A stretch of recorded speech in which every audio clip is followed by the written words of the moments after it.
Welcome everybody to Intensity Broadcasting here on Facebook, on Twitch, on YouTube, on eRacing TV. My name's Josh Hall.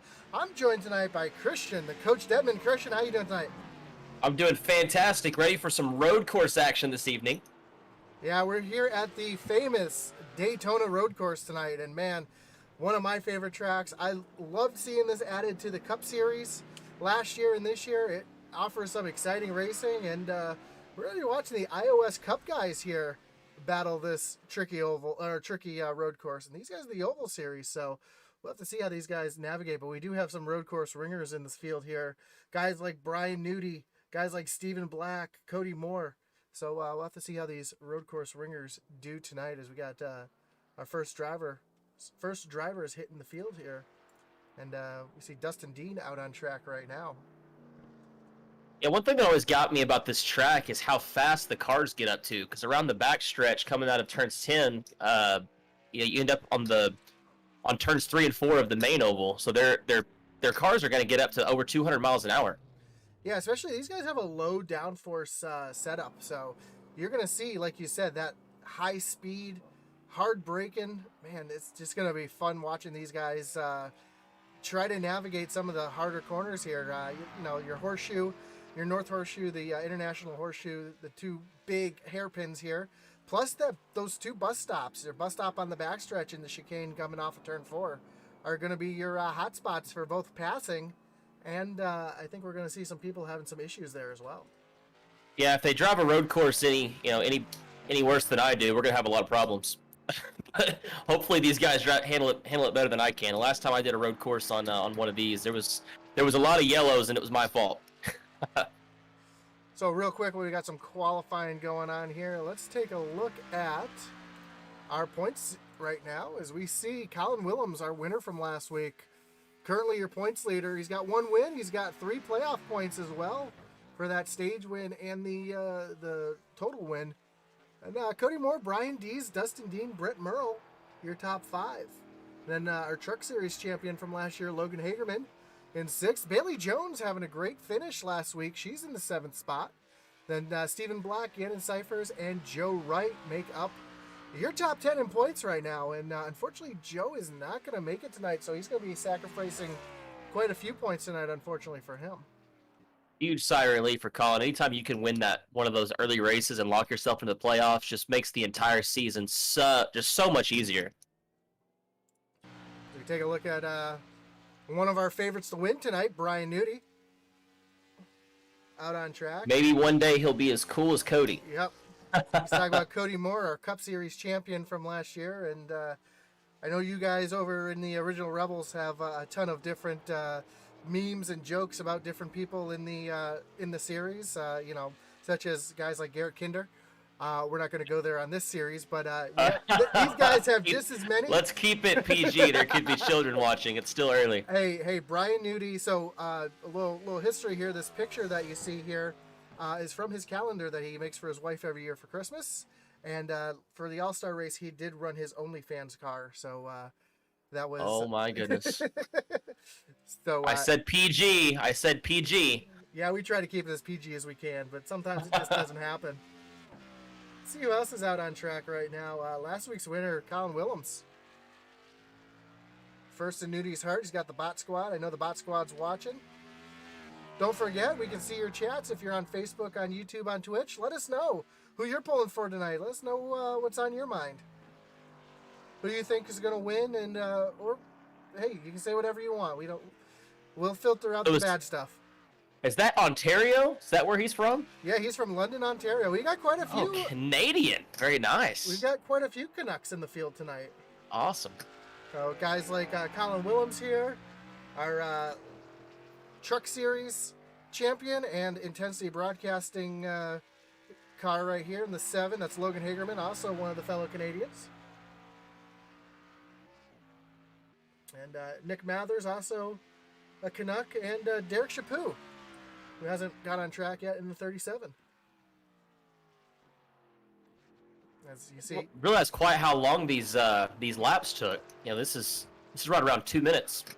Yeah, it's about a minute 50. If you're good, I see Corley Mather already says, "Let's go, Nick and Colin." So there's the bot squad in full effect tonight. Got some qualified times finally rolling in right here. Yep, here goes our Cup Series champion from last year, Cody Moore, from Cincinnati, Ohio. He's one to watch, one of the road course specialists, as I mentioned. You can see how well he gets the power down off the corner, and that's the big thing, especially when you come through, where you see him coming through the International Horseshoe right here. When you can get that power down and roll that corner, that's where you make up all your time. Absolutely. Getting in and off the corner. And making sure you hit those downshifts just right as he uses all the track there.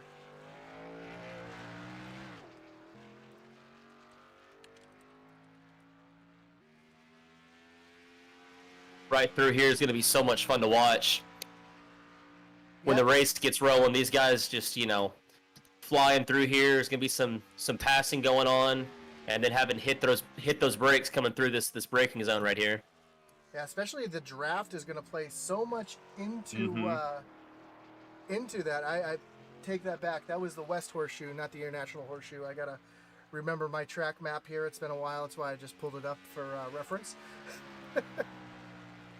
But yeah, the draft is going to be, especially because these guys have the low downforce package in these things tonight, it's going to be quite challenging for these guys to get that downforce, to get on the brakes for these hard, like the chicane here coming off of turn number 4. Also out on track with a 9th place in qualifying right now, Mr. Isaiah Gill. Had a rough night last night in the iOS ARCA series. Usually the blunt of my jokes for our record rewinds. But having a decent qualifying in 9th right now as he comes across the line for a second time lap. And he's going to stay there in 9th. Yeah, a few of these guys, their first lap was actually better than their second lap. I saw them complete that second lap, and their qualified time didn't change. So that's kind of interesting that their first lap was better than the second. Well, there's 2 reasons for that, Coach. A lot of times it's because, A, these guys get a really good run on the first lap, and the tires are nice and warm and or cold, and they have grip. But also, if you just get a tire off, if you just touch the grass or get a 1X, you're going to disqualify that time. Right, so these guys may have thought, "Ooh, man, I got through that first one pretty good. Maybe I can really push on this second one." They drop a tire and they lose their time. See Nick Mathers here in the Timmy's car, Tim Hortons. Going to pull off here as he's going to see himself back in the 21st spot. And Eddie Morris on track. Oh, see him sideways or around in the bus stop. That's not going to help your time any. So does that say he was second in points in the first season? He was second in points in the first season of iOS. Yeah, their very first season. Gotcha. Finished behind Dustin Dean. Chris Wheeler here in the 22. Baby Ruth, that's a sweet looking ride.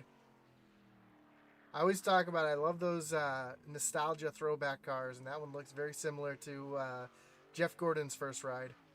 That Baby Ruth car. It's an underappreciated candy bar. It really is. It really is. Okay. This doesn't get enough credit. Don't get me started on food. If anybody watches my broadcast enough, especially when I broadcast with Atlee, we always end up talking about food for one reason or another, and we're good for that. So, of course, we don't. Looks like just about everybody's completed their qualifier run. It looks like. Yep, looks like we got the grid over here on the side. Looks like we got Dave Wright still on track. I think he's just trying to get some comfort here. He's got that 84 Remington car. Todd Mays on track as well. I think he's just trying to figure the track out. It's a tough track to figure out. Especially, I think the hardest part of this track is getting into turn 1. So I'm assuming nobody would want to be. I don't think there's any merit to start in the back here. You know, I know in some races people want to start the back and kind of take their time and avoid any kind of mishaps and carnage that would go on. But I can't imagine with this group of guys there'd be anybody intentionally starting in the back.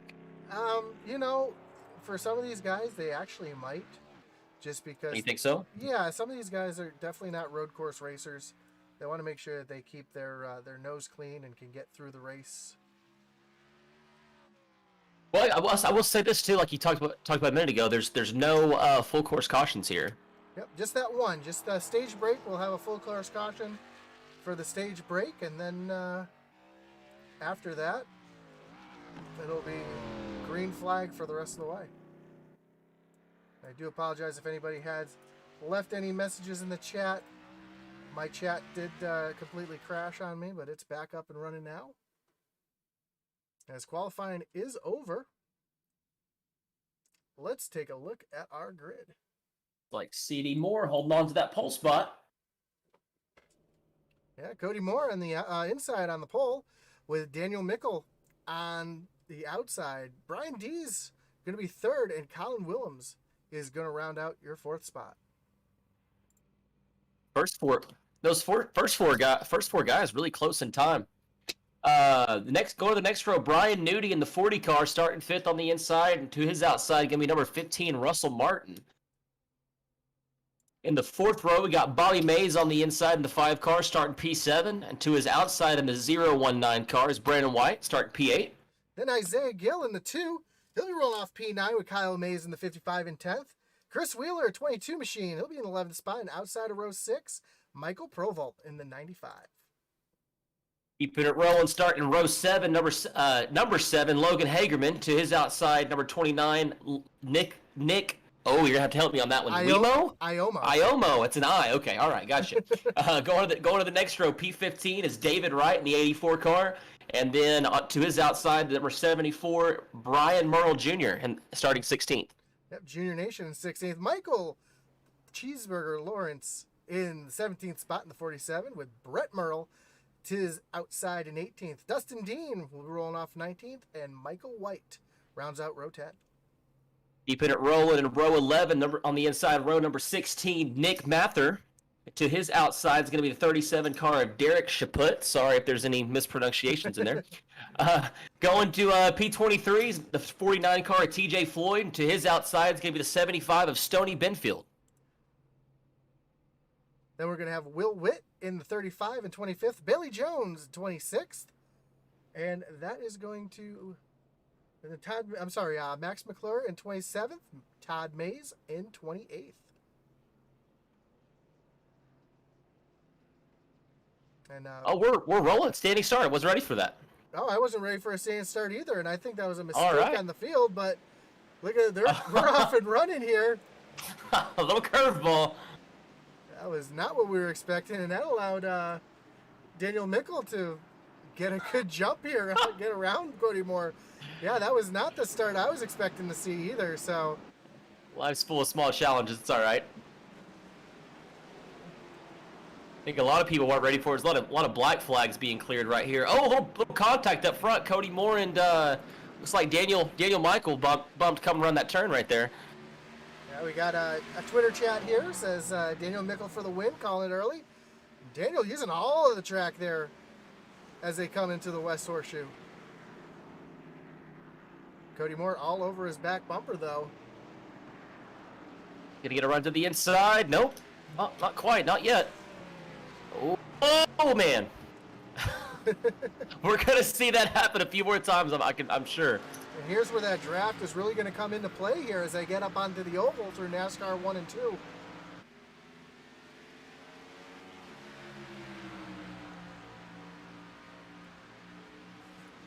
So far, pretty clean start here for these guys. Yeah, really clean start. But their first time. Be interesting to see how we get into this turn right here. Yep, first time through the bus stop. Everybody seems to be playing pretty nicely here.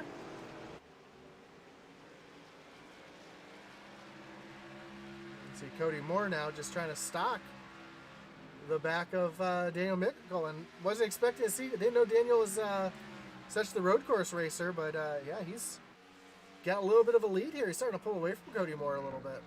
I'm really impressed. That was pretty much a full lap right here. We didn't really have any bumps or spin outs or anything like that. Oh, he's gonna have to give that lead up because he missed the bus stop there. He's spoke a little too soon. Yep. Brian D is also hanging up here pretty well. Newcomer to the league, and he's been pretty impressive. Oh, we got a big mess in the back. We're going to have to see what happened here as we see Brandon White here in the 019. This is a replay. They lock it up coming into this chicane here, and a couple cars. Oh, going over the turtles, and TJ Floyd misses the bus stop completely, or the chicane completely, and Derek Chaput also got a little piece of that as well. We'll take a look, see what happened to Chaput here.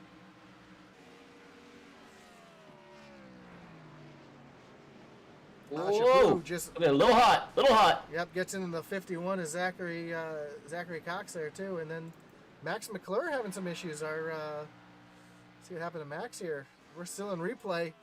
I figure out what happened to all these guys. Also locks it up coming into the chicane and just loops it around. Bobby Mays, Russell Martin have some issues here going into turn number 2. Oh, it looks like Mays just locked it up and Russell Martin just plowed into him. Oh no, Nick Mather also has some problems here. It looks like coming into turn number 1 might have locked him up. Got a little wheel hop, or yep, got some wheel hop here, and right in front of the 74. Oh, it was a great miss, whoever that was. Yep. It's a great avoidance. Let's go back live here, and well, while we were watching the replay, Brian Dees to the lead. He had a good turn coming through turn number 5 and was able to overtake, and hasn't looked back since.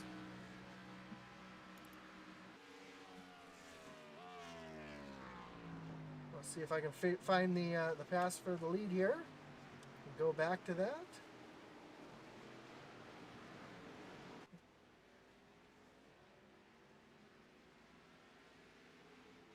We got Daniel Michael and Cody Moore back there battling pretty close, it looks like.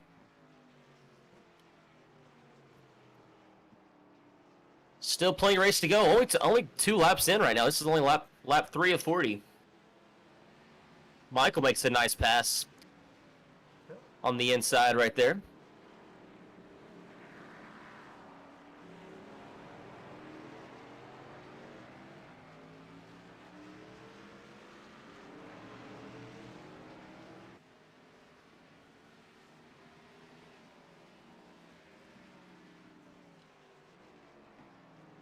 So a lot of good hard racing and a lot of couple incidents early, but everybody seems to had another big one back here.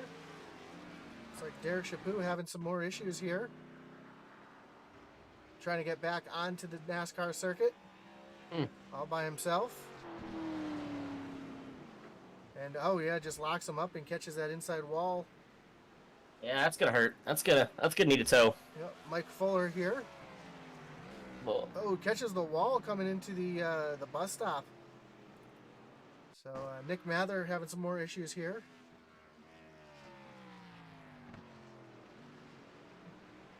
Coming through the chicane, just misses the chicane completely. Yeah, it's super tricky coming through there. If you're too fast, there's nothing you can do about it. Yep, Brian Merle Jr. almost gets run into from the back. Whoa! And then gets caught as Zachary Cox locked him up to avoid him, and then got him again on the way by. So, but you see Brian Dees now. Oh, David Michael going off track again, so he's gonna have to give that time up back right there. Yep, back to Cody Moore. Cody Moore definitely gonna have a run to the outside right here. Whoa, never mind. I thought there was more room than that. Yep. As you see, Michael actually lock up there a little bit, going into the corner. That's really easy to do. Slide that front tire, but it's not something you want to keep doing. That's gonna wear those tires out pretty quickly. And Brian Nudie, oh, here he goes. Oh, there might have been it. Can he get a good enough exit? Nope. Michael able to hold on to it. It's like Cody's being very conservative right now, trying to save his tires a little bit, I think. Let those guys, Brian Dees, just wear his tires out. I mean, time-wise, these guys are running, Cody's running about a half a second slower than the leader. So that might be a good idea for him, just to save those tires towards the end. He does have a little bit of damage to the left front of that car, as Bailey Jones just had some issues here coming And in not turn and number not one. not having cautions really kind of forces your hand to play conservatively, because you're not going to have caution laps that allow you to just kind of pace your way around. Like, you're going to have 40 full laps from start to finish. Do you have any idea what the fuel window is for these guys for this race? Are they gonna? I think they're gonna have to make a green flag pit stop. I think it's like 23 laps, 23 to 25 laps. As Brian Dees has pulled out to a commanding lead here, almost 2-second lead off of Daniel Mickle.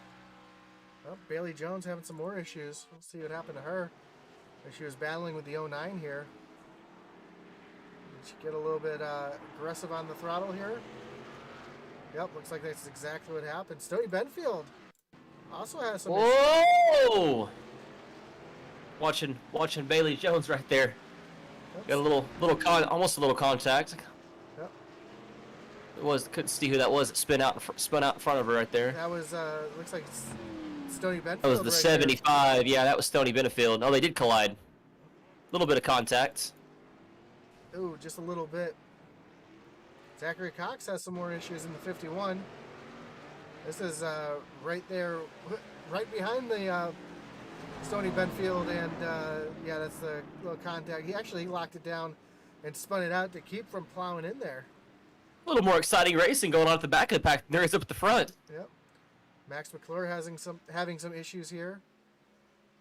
Coming into the West Horseshoe here. And up just locks him up and can't get it slowed down. And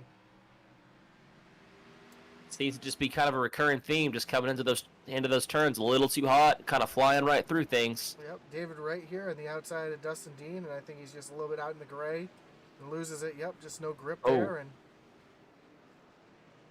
Nick Mathers having even more issues here. Oh, Goodness. 3 wide, and then he just misses. Oh, little rampage. Easy to do on those turtles there.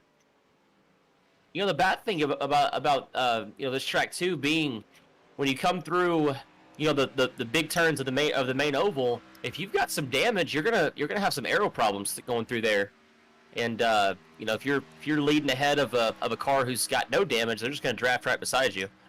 That's for sure. And looks like Brian Dees' lead has shrank a little bit. It was almost 2 seconds.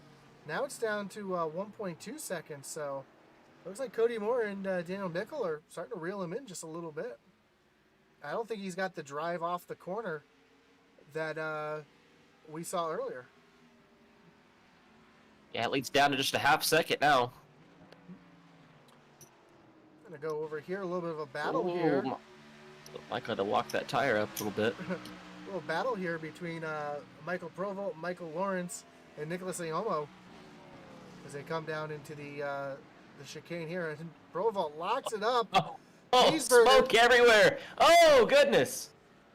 Cheeseburger almost There was 4 missed turns right there. The last one hurt. Cheeseburger almost drove into the back of Provolt. Allowed Dustin Dean to get through there pretty clean, and Iomo got the worst of that one. Oh, up at the fronts. Daniel Michael almost messed up and lost control of it. Made a good save there. That would have hurt dropping out of second place, but he's good, still there, still right behind Brian Dees. You can see now Daniel. Cody Moore reeling things in a little bit too. Yeah, these two are. See what kind of run they get coming into the main oval here. So we ride along here with Brian Dees, and you hear a little bit of wheel spin there coming onto the main oval.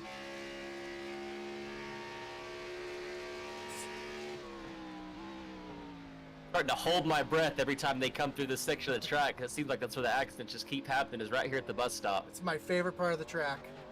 Oh, that was a great turn by Brian Dees right there. Great job getting through there. Yeah, gained quite a bit. He's gonna pull that lead just a little bit, not a whole lot, but still it was enough to stretch things out right here. Well, looks like Nick Mathers had some more issues. We're gonna go check that out on that one real quick. See what happened to Mathers.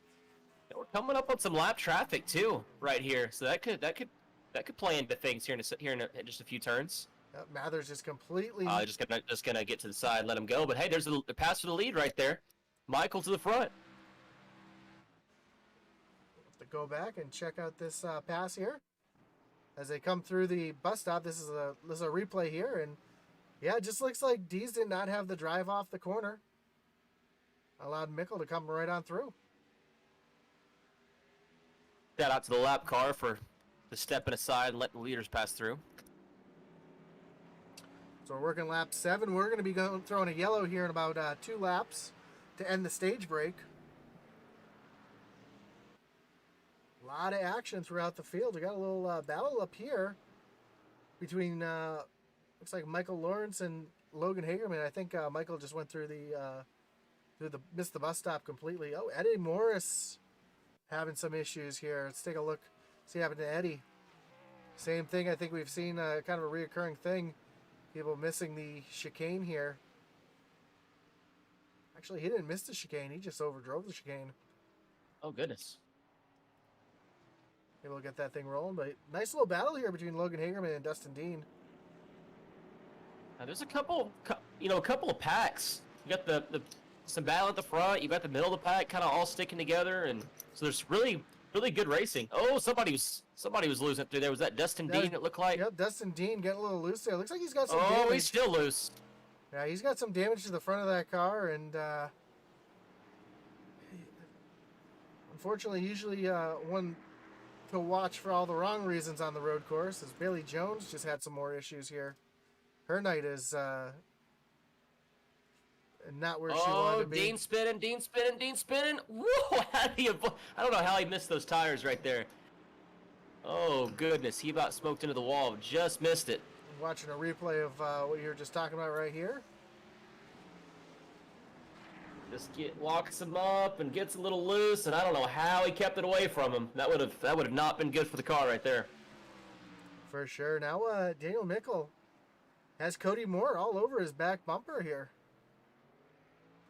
This is live now as we're coming down to the end of the stage. It'll be interesting, is like you were talking about a minute ago. If it's a 26 lap fuel tank, then even if they fill the tank up with fuel, they're still going to have to make a stop at some point. Yeah, that's correct. And the window is wide open. Do you pit early? Do you pit late? Be interesting to see how the strategies play out if that's the case. Yeah, I always like to drive these road courses backwards, and as soon as my pit window opens up, go in and get my fuel. Oh, Brian Nudie losing it. He almost went to the wall, but saved it. Gonna lose some time there. And Nudie, one of our road course ringers, having some issues here. I know he's a little bit under the weather right now, but still holding on to that 4th position right now. As now Cody Moore's fallen off a little bit, down to back to a 1 second gap between Mickle and Cody Moore here. I think we're seeing that one of the biggest factors right here is just racing clean. Not making any mistakes, because it seems like just about everybody is making a mistake at some point or another. So if you can just stay clean, you're gonna have a huge advantage, even if you're not super fast. It's so easy to make a mistake here. You've got so many corners, so many different corners. The chicanes. A lot can go on here as you see these guys navigating the chicane, and you can see the gap between Mickle and Cody Moore here live on your screen. As we come to lap number 9, and I believe as soon as the 10th place car crosses the line, we should see our yellow come out. So are you guys doing stage points? They do stage points. So the Okay. the winner of the stage is going to get 1 playoff point and 10 bonus points, just like NASCAR. 9 for second place, 8 on back.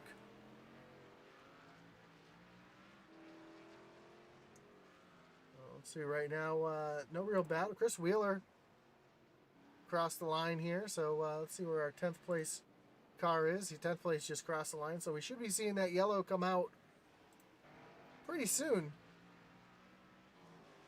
They're still on lap 9. So is it after lap 10, or is it at lap 10? thought it was between 8 and 9, but I could be wrong. I've been known to be wrong here and there. I'll admit it. Yeah, Wheeler and Willems looks like they're having a little bit of a battle here. 17 car able to hold them off a bit for the last couple turns. There's the yellow. Yep. Caution's out. For the competition caution, which will end the stage. So it looks like Daniel Michael will be your stage 1 winner. Yep. Brandon Dees, Cody Moore, Brian Nudie, Isaiah Gill up in the 5th place. Normally a short track racer, but having some fun here on the road course. And Colin Willems, Chris Wheeler, Kyle Mays, Russell Martin, and Bobby Mays are going to round out your top 10. Didn't make the top 10, but Will Witt climbed 14 spots from the start. He started in his grids position was 25th. He's in 11th right now. So that's your biggest mover of the stage. Yeah, Will Witt, known to be the dirt expert of the group, making it work here on the road course. So I'm assuming we'll see everybody come down and take 4 tires and get some fuel. I know these guys do have 2 sets of tires extra today, so they'll take them as they need them. The field is catching up to the pace car. So I'm assuming, we're talking, NASCAR rules earlier. In NASCAR and competition caution, you can't, as far as I know, you can't lose any spots off pit road. I'm assuming that's not the case here, correct? Nope, it's not the case. It's just like a stage break in NASCAR. It's all goes. You can lose positions. You can gain positions on pit road. Do some strategy if you want. You might see some guys like Cody Moore or Brian Nudie might just take fuel only here. Well, we'll have to see. Yeah, it'd be interesting to kind of talk what we talked about. If that's the case, if it's just a 26-lap tank, then they're going to have to make another stop. So they wouldn't necessarily have to, take four tires or take a lot of fuel or anything like that. They might just decide to play a little track position and take 2 tires or take no fuel or something like that, and maybe pit a little bit earlier. Or they might elect to to take all 4 and max out on fuel and try to push that next pit stop till later in the stage or later in the race. We'll have to see how all kinds of options on the table for them. Lots of options. We'll have to see how the strategy rolls out. Then next week, while we're under yellow here, we can talk. Next week, we're going to be at Homestead, Miami. Oh, that's a fun track. So, yeah, I had a lot of fun there Friday night. Had a good run in the Rebels Xfinity Series. One of my favorite tracks. And, yeah, we'll see them take on that. And then we're on to Hotlanta and then Nashville Fairgrounds. We have actually never raced at Nashville before. It's a tough track. It's one of the only oval tracks that I don't have. It's a tough little track. We one of the first leagues that I announced was I think it was a short track super league at Nashville Fairgrounds, and it was a weekly race at that track. And man, it was tough to see those guys who run it week in and week out still having trouble navigating it. So. Should be fun. What do you think? What track do you think most closely compares to Nashville? Just so I can kind of get an idea in my head. What kind of track it is? North Wilkesboro. Oh, that's good. That's nice.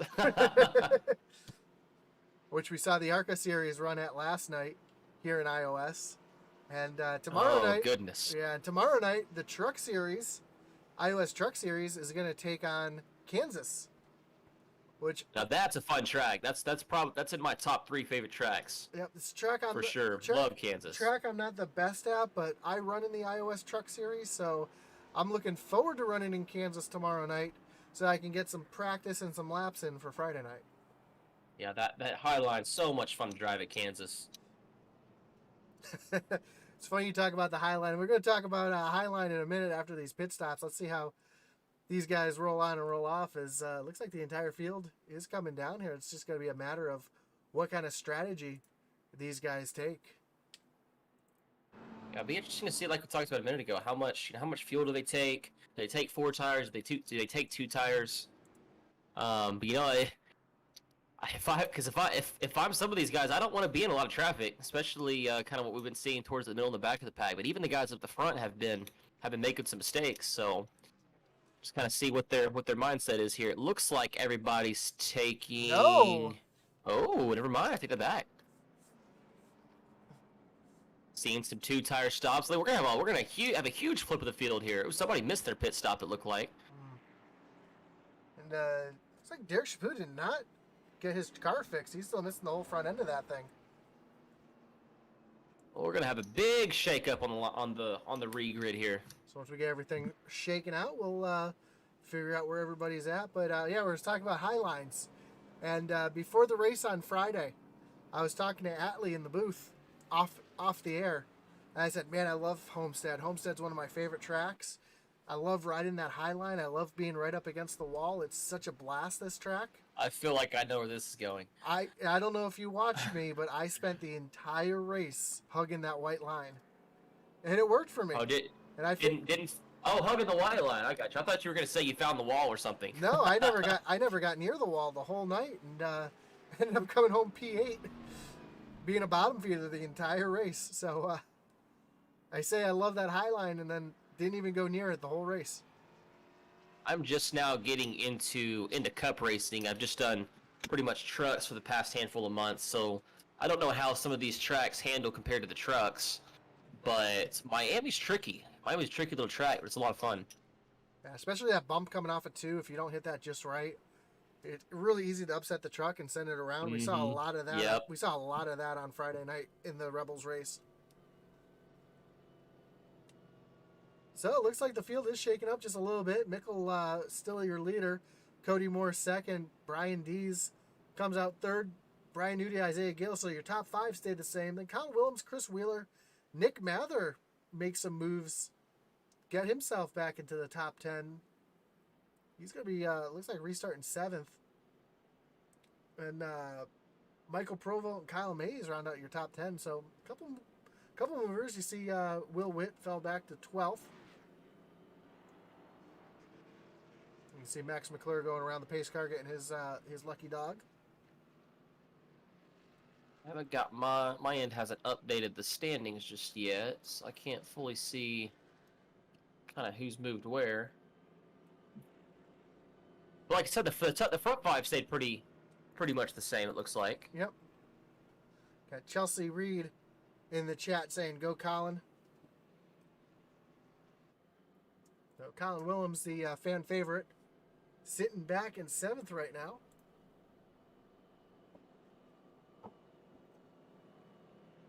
They've got a lot of race left, it looks like.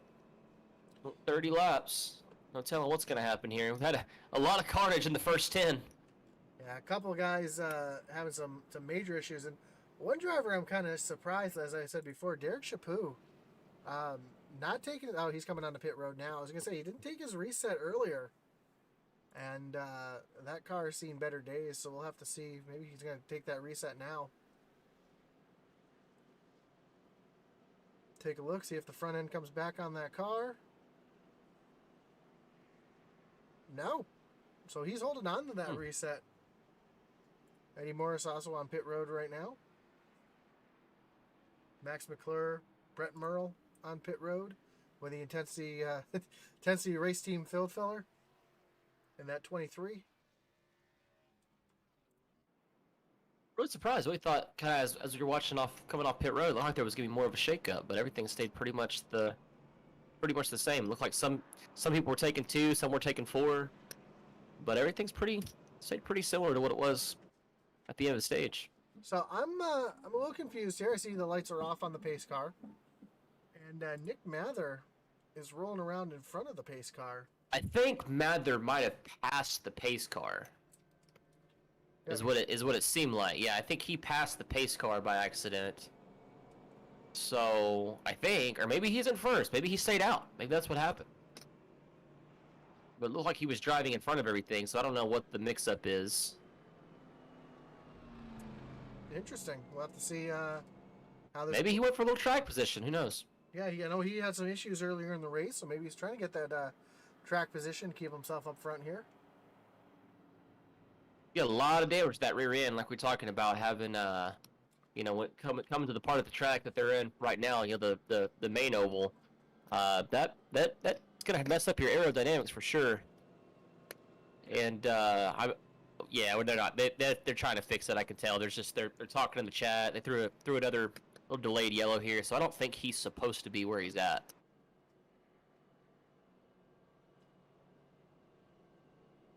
We don't have audio into the actual race comms, but I can see him and a couple of other leaders talking with race control. And like I said, they just threw delayed yellow, so they might be trying to sort his position status out. Perfect. So, again, so big announcement. We really haven't talked about it too much, but I know it's finally coming to fruition here. And Coach, I know you know about this already. The Intensity Broadcasting and the Rebels Racing Network have come together to partner and bring you live racing 7 days a week.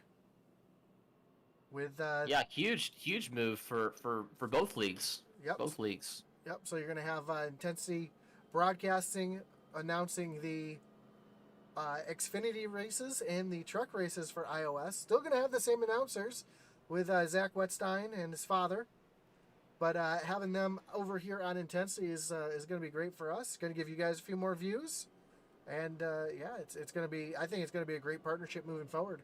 And all those races will be broadcast on eRacing TV as well. Cannot wait for the next season of the Rebels League to kick off. Last season was my first full season. So much fun. A lot of great guys, a lot of great drivers. Zach's a really great broadcaster as well as a good driver. He was almost our season 2 champion. He had the most wins, but good old playoffs kind of came back to haunt him. Not to take away from any of the leagues that we announced, but Original Rebels, definitely one of my favorite leagues to announce, mostly because it's the first league I ever announced. And just enjoy watching the racing, watching the camaraderie between those guys. Some of those respectful guys I've ever been out on track with. That's why I always look forward. It's gonna be. I don't know how aware of it you are. We had our teams and such last year. There's been a huge shakeup of the teams over in the Rebels League. Yeah, I know Reaper Racing lost. Had some movement there, and. Yep. That was kind of probably the biggest shakeup. It was me and Garrett Cater, Thomas Lee, Zach, and Sam Wedstein. Those guys had like 90% of the wins combined. But just between Thomas, Garrett, and Zach, well, now Zach, Sam, and Thomas have kind of formed their own team, and so just a huge shakeup. Going to make things a lot more competitive, I think. Oh, I agree, and I'm looking forward to seeing how season 3 with you guys. Season 3, yep. Kicks off in just a couple weeks. I don't remember the exact date. We've got the duels coming up. I want to say it's not this Sunday, but next Sunday. I think is. Give me 1 second. It's 2 Sundays. It's 2 Sundays from now. 2 Sundays from now. Okay. Yep, because this Sunday is race number 3 of their Super Speedways Kings. Oh, that's right. Yeah. And then then the following is the finale, which will be here on Intensity Broadcasting. My days got totally mixed up. I'm a teacher, so I've been on a typical school day schedule. Well, we're in summertime now, so I actually thought the day was Thursday, just in my head, and so I missed the last Super Speedway race. Today is Tuesday. Today is Tuesday. I got back on track for the moment. I was upset because I wanted to run that Super Speedway race, the first one, and I go to log in and it was full. Yeah, I was shocked at how quick it filled up. I was lucky enough. I got in there early. And I was blown away by how big the field was. So many drivers in the various leagues that jump into those kind of fun runs and things like that we have. We actually have a Losers Lounge race coming up pretty soon also. Yep, on Saturday we had a Losers Lounge last week. I think that's this weekend, right? We had one last weekend at Vegas, and we have this one this weekend at Michigan. Yeah, unfortunately, I'm no longer considered in the winner circle. I'm a Losers Lounge participant because they push the You know, it's anybody that hasn't once the last All-Star race. Before that, it was just if you've won a race, and I won a Season 2 truck race at Bristol, so I was in the winner circle. Now I've got to fight my way back in, get out of the losers lounge. Yep. So I'm looking forward. I'll be in the losers lounge on Saturday night. I believe Zach will have the call here on Intensity Broadcasting for that. I'll have to have a little broadcast team camaraderie. We'll push each other to the top. Well, here we go. We got him single file for the restart here. Pace car getting ready to take that hard left-hand turn. There he goes. And Nick Mathers leads him to the starting zone, and green flag back in the air. We're back racing. Curious to see if Mather has full power or not. His car's pretty dinged up, and I don't know what's going on here. Yeah, it looks like he's gonna might be having some problems. Stay out of the way. Oh! Little incident. I don't know who that was that collided with them. Oh, they're still bumping back there. Yep, that was the O2 of Isaiah Gill getting a piece of that. Everybody's able to keep rolling. Oh, is Mather's back around? Mather's not having any fun right now. Cody Moore having some struggles. He's finally got it straightened out. He looks like he came in a little bit too hot and got a little bit loose there. He straightened it back out. And Brian Nudie up into the second position. One I said to watch for early on in the race. Yep, that was a good call. Well, see, got a chat here from J.M. Wright, number 1. Giving me the big old thumbs up. Joe, glad to see you. Unfortunately not on track, but good to see you here in the broadcast. Yeah, Nudie's kind of reeling him in a little bit. He might be making a push for that lead pretty soon. Coming up to the spot of the track where we've been having all the incidents. We'll see if they've kind of learned from the first stage, if we can get through here a little bit cleaner. Nudie's just so smooth through here. Yeah, very smooth. Great turn for Nudie right there. It's a good turn for Michael, too. Yep. So, Nudie runs races in real life. He races at Sonoma. So, he is a true road course ringer. Nice. Very nice. Yep, he's a true road course ringer, so we expect to see him running up front. Some battling here between Michael Provolt, Kyle Mays, up on the oval section. Provolt kind of falling back a little bit as they come through the chicane here. And Mays, oh! Hit one, hit two. Both of them, and here comes Isaiah Gill and Will Witt. Yeah, Witt had a good run right there. There's nowhere to go with it. Didn't want to force it 3 wide. Probably a good decision. Yeah, and here comes got a lot of laps left. Don't want to make any kind of aggressive mistakes right here. Just got nowhere to go with it. Oh, see Isaiah all over the back bumper of Provolt here. He's looking to make a pass. Didn't have any room. Oh, here it comes. Will Witt. Provolt just like I don't know if he lost or if he gave that spot up. I think he knew that he was just in trouble right there and was giving that spot up there. As you see, Bobby Mays now trying to come through here, but Will Witt all over the back bumper of Isaiah Gill. Like we talked about, he's our biggest mover so far. He's up almost 20 spots from his starting grid position. Yeah, up 18 spots Will Witt is. Oh, Gill got a little loose.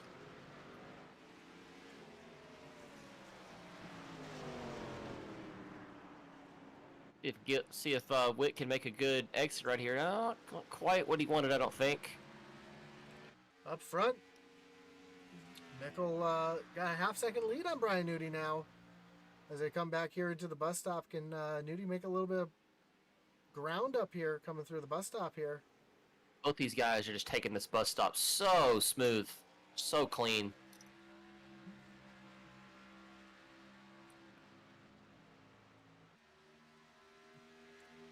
So you're like you said, a road guy, a road course guy. How much do tires play a factor in these road courses? So much, especially if you slide them.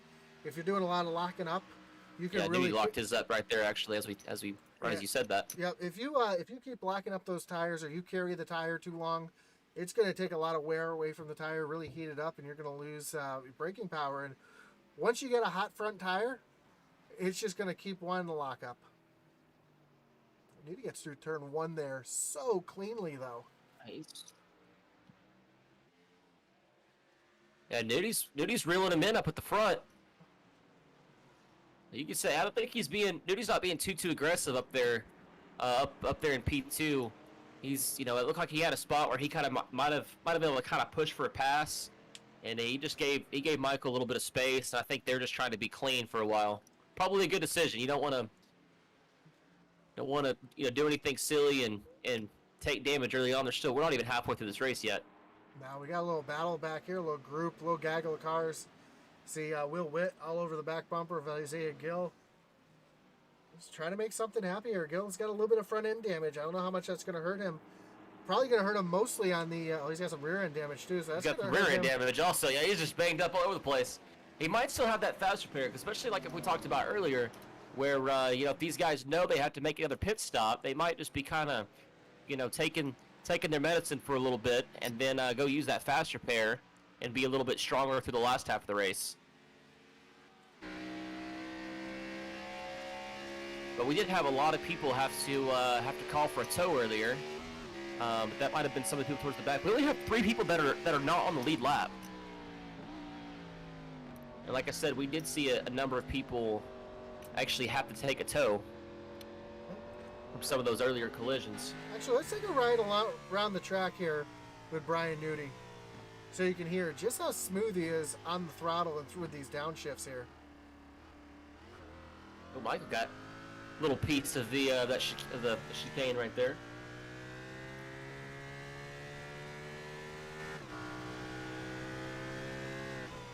Hard on the brakes into turn number 1.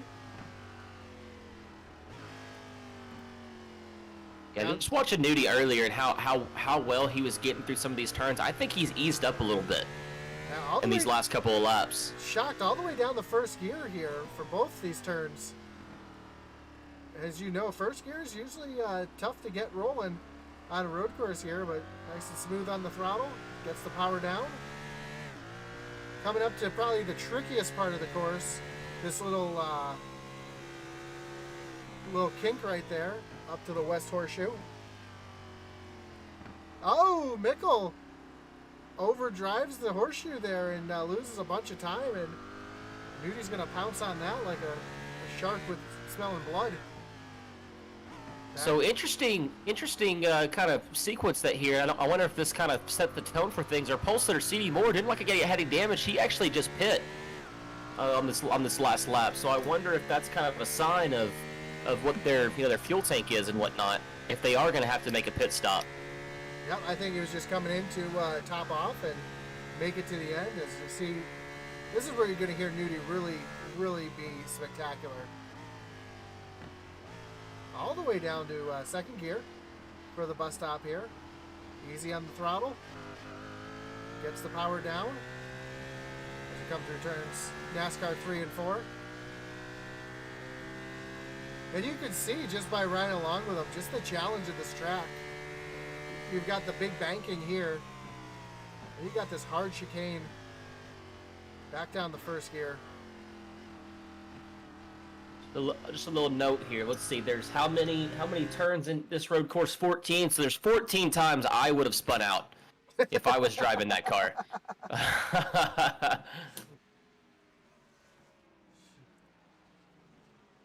It's really easy to do. I've run the 24 Hours of Daytona here on iRacing quite a few times, and it can be a challenge, especially these guys are doing it in the daytime. Once you get into the nighttime, it's much tougher to get around this place. See a little battle here between Michael Lawrence and Chris Wheeler coming into the chicane here with Dustin Dean right in front of him. Dustin's going to miss. I'm sorry, it's TJ Floyd, the other green car, going to miss the chicane completely. He's going to have to slow down on the front stretch here and give that time back.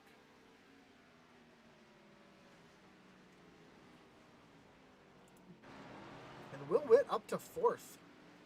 Got around Isaiah Gill. It's just rolling right along, kind of like what we talked about. I really don't feel like you have to be too fast. You just have to be really clean. We just saw just a couple laps ago our leader, Daniel. Is it Daniel Michael? Is that correct? I thought I heard you say something, pronounce it differently. Mickle. Yeah, Daniel Mickle. Just a minute ago, our pole sitter, who's been our front runner. He's had a great race, and even he had a little hiccup a minute ago. So I really think if you just play, really really clean, you're going to gain some spots.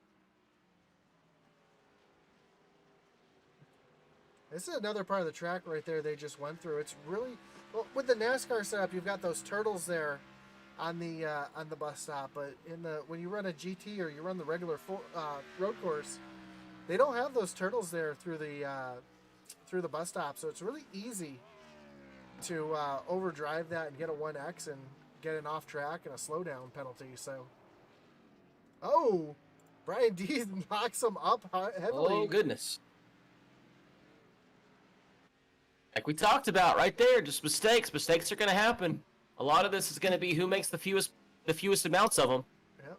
And don't forget, like we talked about, we got some green flag stops coming up. So there's opportunity coming up for some. Even right there, it looks like Nudie kind of locked his tires up. There's opportunity for some speeding on pits or missing their pit exit. There's anything can happen in these last 20 laps. Just now halfway through the race. And it sounds silly to say, but it's not the easiest pit road to get off of either. You've got that winding, tight, big walls that come out and bite you as you come off a pit road. Looks like Nudie's really starting to slide the car around now and make some speed here. Well, Logan Hagerman up into the 9th spot, getting around Michael Provault here. Our pole sitter, Cody Moore, he's all the way back in 12th. Like we said a minute ago, he pitted really early, and I don't think it was because of damage. I think it was a strategy thing. So I'm really interested to see. He's about 32 seconds back from the leader. I just really wonder what happens when all these pit cycles kind of go through, where he's going to end up. Well, here's the other thing. Right last time by, the leader ran a 59.4. Cody last time by ran a 156. Interesting. As he's going around the 29 and Nicholas Iomo. So that's 3.5 seconds faster.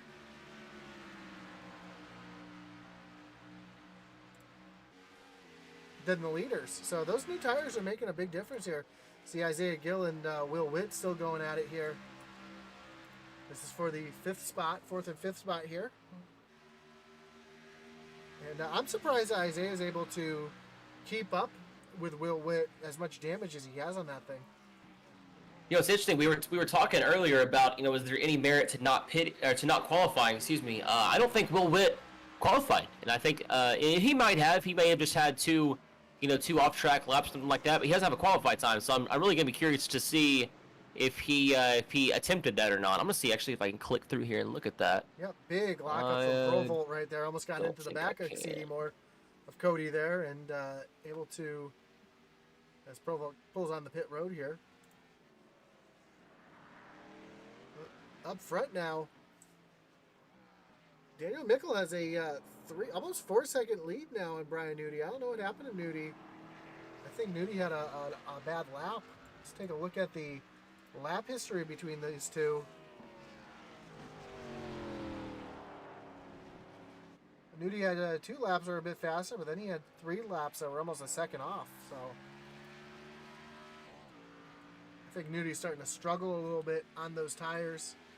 And I'm sure we're going to see these guys starting to get ready to hit pit road within the next couple laps. As they go around Derek Chaput. Derek Chaput finally getting that car fixed up. Got a hood back on that. Yeah, having a hood's nice. That helps.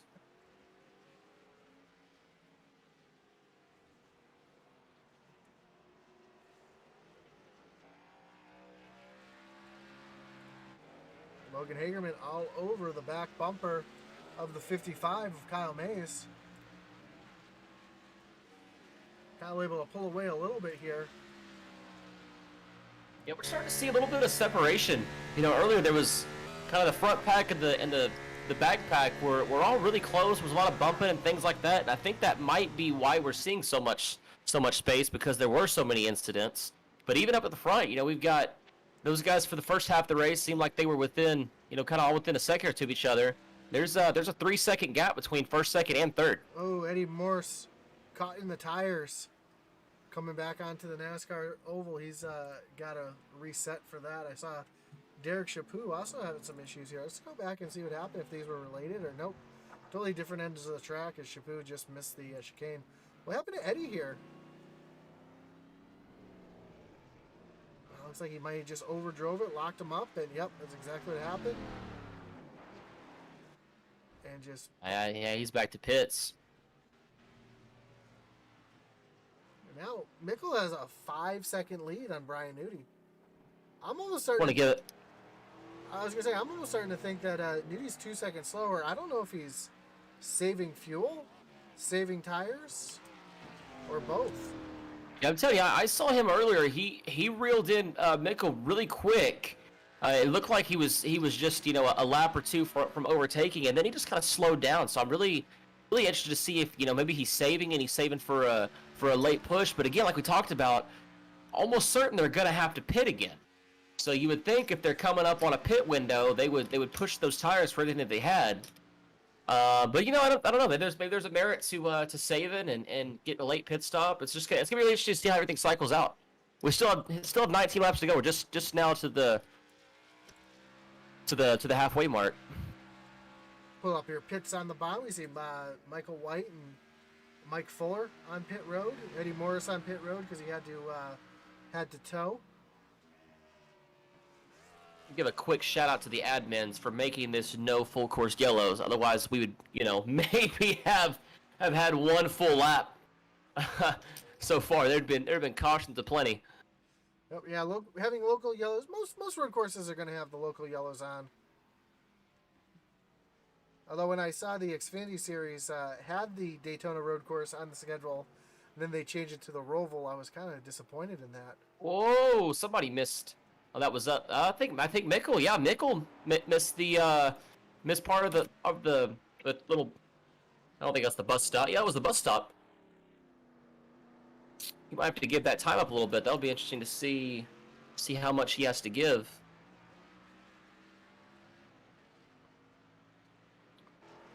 Well, looks like Nick Iomo having some issues out on track now as well.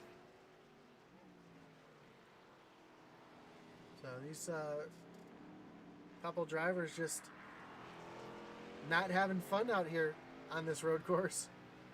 So if let's assume for a second that everybody is going to have to pit. Would you want to pit earlier in the race or later in the race, or maybe kind of the halfway mark? I like to pit earlier personally. As we see, Isaiah Gill got back around Will Witt. Me personally, if I was running this race, I would have pit at the stage break and taken 4 tires, and then I would have came in as soon as I knew I could make it to make it to the end. As we see Daniel Mickle all over the back bumper of Dustin Dean, the lapper.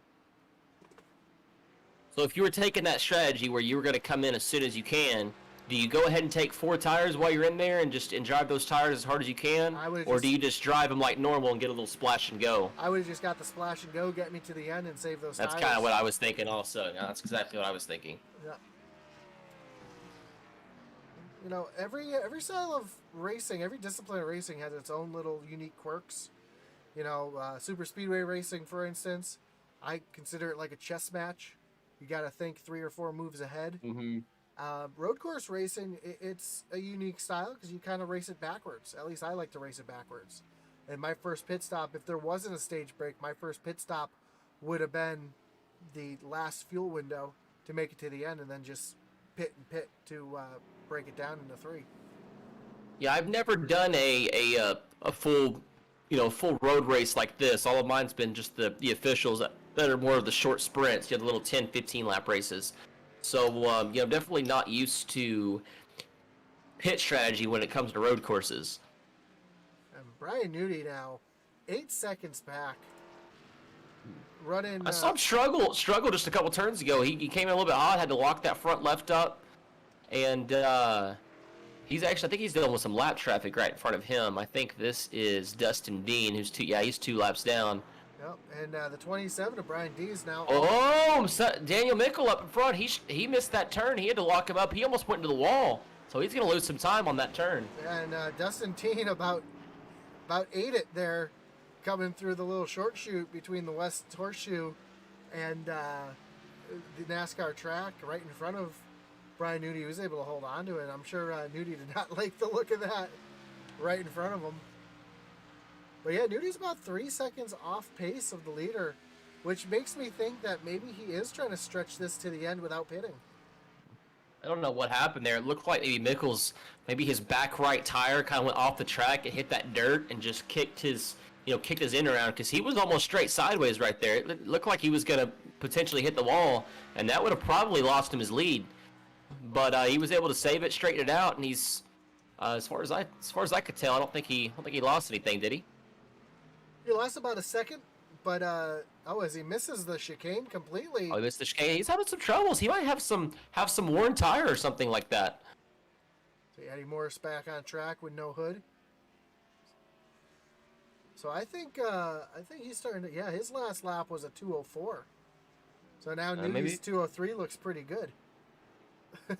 Yeah, Nudie's knocked it down to a 6.8 second gap as of right now. Yep. But again, it's just interesting because he really reeled in Mickle really quickly. Coming. Oh, Mickle's got there's a car. I don't know who that was. It just went by. It looked like maybe Russell Martin. I think that might have been who that was. Michael White in the 09. It's completely the 09. sideways. Okay, Yep. And the International Horseshoe. Yep. And Dustin Dean having some issues. He just crashed there. We got more lap traffic. Mickle coming up on the 75 of Stody Benfield. Benfield gonna be a friendly guy and let him go. But still, that kind of messed up Mickle's turn right there, because he kind of had to hug the inside line. So that's just a lot of bad stuff happened for Mickle right now, where he's probably gonna have lost some time. That corner looked a little bit slow also. Yeah, and he's starting to pull away from Brian Nudie a little bit. Let's throw the interval up here to see. Let's go compare those last two turns. Maybe I'm being a little too much critical on old Mickle right there. Yeah, and it looks like his lead. Yeah, is growing. that's a little bit tighter turn than I was thinking it was at first. Uh-oh. Mickle just went through the grass. He's in a lot of trouble now. He just completely blew the bus stop, and he's gonna have to give up a lot of time here. Oh goodness, yeah, he went right through it. I forgot to reset myself to live. I was a little behind. But yeah, he went right through it. Yeah, he's had a couple bad laps. So he needs to refocus right here, take a deep breath. He's still got a lead. Don't think too much about what's happened. Like I said, just kind of refresh yourself, and we'll see what his gap is right here. As he comes past the start finish line, he's still got a pretty solid 6 second lead, it looks like. So he's doing just fine. Just needs to settle back into things. Actually, up to a 9 second lead on Brian Nudie. Yeah, we're taking a look at it right now. Nudie's it's growing too. It's over 10 seconds now. It's like the 12 car Michael Fuller went off track in front of Mickle. Yep. And we saw Brian Dees was actually just all over Nudie's back bumper, and now he's falling off a little bit. Oh, sorry, Benfield has some trouble right there in front of Brian Nudie, but they all get around cleanly. Now this gap to Mickle is over 11 seconds. So I'm still going to go with the fact that I think Nudie's saving fuel. As much as it looks like he's struggling a little bit, I think he's saving fuel. Yeah, that'd be really interesting if again, like we talked about, if he is able to stretch this out, all the way to the end, that's definitely the time that he's given up would definitely be worth a pit stop. I mean, he would definitely net positively if he was able to stretch that out and not have to pit, even if he is giving up all this time. Will Witt has hit pit road. He's just coming off pit road now. Nick Iomo and TJ Floyd also on pit road right now. You see those at the bottom of the screen. And Mickle got through the, we're just coming off the bus stop there as we came to him, but definitely got through the bus stop a lot better that time than the previous lap where he went through the grass. See, Nick Mathers says, let's go Colin, man, I can't do road racing in these cars. Good luck to these guys. So incredible. Yeah, I feel that. I feel that. Yep, so incredibly harder than it looks. Hats off to these drivers. And it is. It's especially this track because it's up as we see. Oh, Mickle's kind of like a last second decision to pit. It looked like. Yep. Let's see what Nudie does here. Oh, see some saw some cones go flying. As it looks like the 15 up Yeah, here Nudie's comes. gonna pit too, so that kind of throws our idea for a loop there. It makes you wonder: was Nudie really? Was he just struggling potentially? That's going to give the lead over to Brian Dees, who led a portion of the beginning of the race. And you know who's coming pretty quickly? It's Cody Moore in that 52. Yeah, that could make that early pit stop is gonna pay off, at least for right now, because I'm sure he's gonna fly by everybody else. And I would think as all these guys cycle through, he's gonna take the lead. But the question is that gonna hurt him later in the race? Because these guys are gonna be on, much older tires than what he's at. He pitted back on lap 16. So as the end of the race comes around, he's going to be on 22, 23 lap old tires, whereas these guys are only going to be on 12, 13 lap old tires. So really going to be interesting to see how his strategy pays off. But at least in the short run, as of right now, it looks like it's going to pay off big. Yeah, he's coming across the lap traffic here of Russell Martin. Oh, a little scary, a little nerve-wracking. Oh, good job at Martin staying high on the up there and staying out of trouble. He almost went a little too high. Yeah, he went right up through in the grass. Easy to do out there. Is that corner is actually a little bit off camber. So it's very easy to do that. But, yeah, we'll have to see what Cody does here, because Cody's about running 202s now. And once these guys get on fresh tires, we know they can run 156s, 158s. So yeah, did a great job through that first stage of being up there and staying with the front of the pack.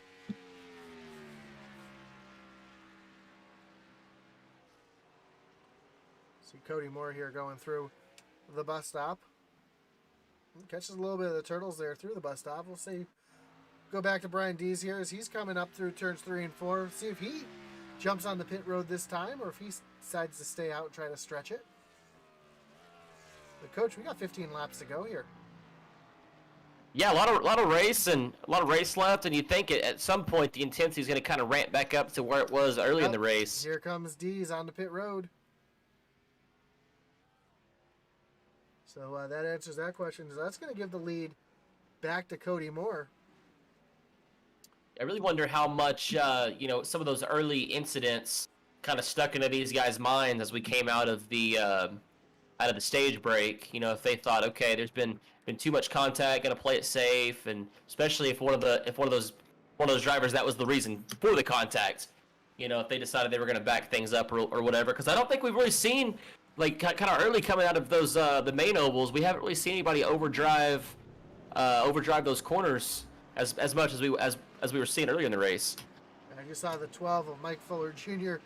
off track right there in the International Horseshoe, and look, you're talking about that turn. That's the turn that we're seeing a lot of people screw up here recently. I actually take that back. I think it was this turn right here that Cody Moore is going through. Yeah, the West Horseshoe. The West Horseshoe is probably the toughest because when you come off of that little kink, you're on the wrong side of the track to make a good entry, and you almost have to start braking and slide back across the track, or just enter low and try to make your way through it. It's a tough corner to get through. See, Moore looked like he might have hit the throttle a little bit too early. Kind of got a little bit loose coming out of that exit, but got a huge lead. Actually, it's still showing Brian Dees as the leader, but no, that's just how he cycled off of pit road earlier. So definitely, Cody Moore, it'll refresh for me right here. But that's going to give Cody Moore a 16-second lead for right now. But again, remember, he's 10 lap old tires compared to all these other guys.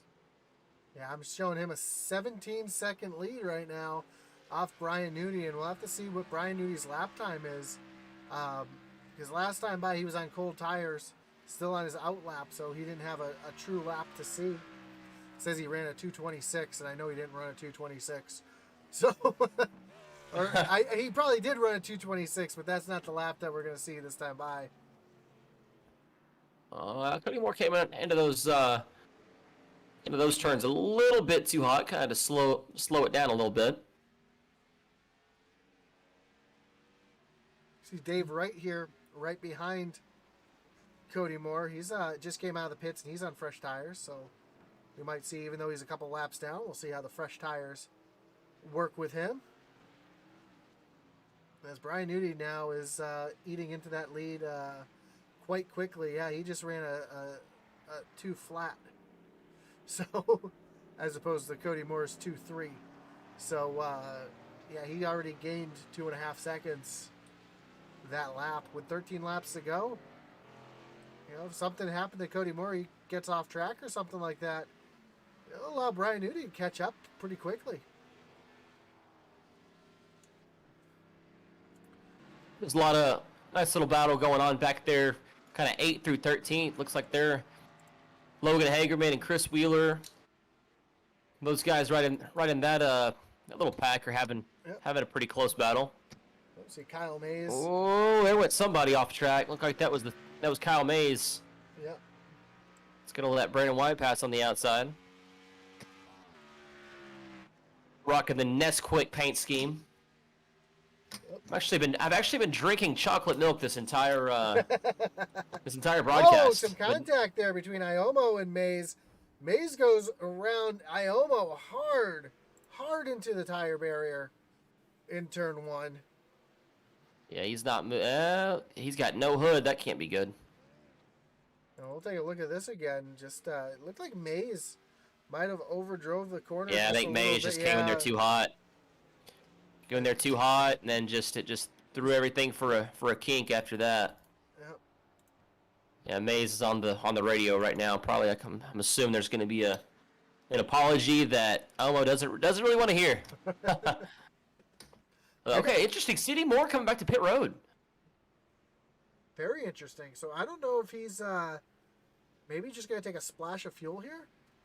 See what happens. What I'm going to do is I'm going to throw up the Delta here so we can see time back to Brian Newty. And yeah, Newty's going to come flying by here. And Newty's going to take over the lead. See what... And no, Moore's taking tires. Interesting. He's going to take rights and lefts, so I wonder if maybe he just made kind of a mistake on his pit strategy earlier and thought maybe he could, you know, just make things off one. Or at the same time, maybe these guys are going to have to take a 2-pit stop here. Well, I do believe, let's take a look at our pit strategy here, which I can pull up here. And you see that, yeah, Newty's been out there for 3 laps, so he shouldn't have to pit again. You would think so, yeah. It's really interesting that CD's kind of, you know, making this his, I guess this would be his 3rd stop total of the race. Yep. So we get rid of that as we see Brian Newty and Daniel Mickle here battling for the lead. The gap is just half a second back. We take a look from the gearbox of Brian Newty. That little speck, that black car right behind him, that is Daniel Mickle. Yeah, going back to Cody Moore, that's you know, that could end up being a costly mistake if you know his pit strategy really messed him up, because he's back 17-18 seconds. There's no way those fresh tires over the last 10 laps he's going to make up that much time, considering that Newty and Mickle are still on relatively fresh tires themselves. Yeah, they're running 158s again, so they're up there setting the pace. Still 10 laps to go. We've seen a lot of quick changes and things like that. You got to think at some point people are going to start pushing the issue a little bit. So we look back at our and third place. We'll see what happens. Yep, so we look back at our 3rd place driver, Brian Dees, who is 11 seconds in front of Cody Moore. So I imagine Cody probably might be able to drive up here and catch 3rd place, get on the podium, as we see a little bit of damage on the back. Oh, we got Zach Cox locking him up there, going off track right in front of our 3rd place car. And don't look now, Daniel Mickle is caught. A great battle going on right here, right on Newty's bumper.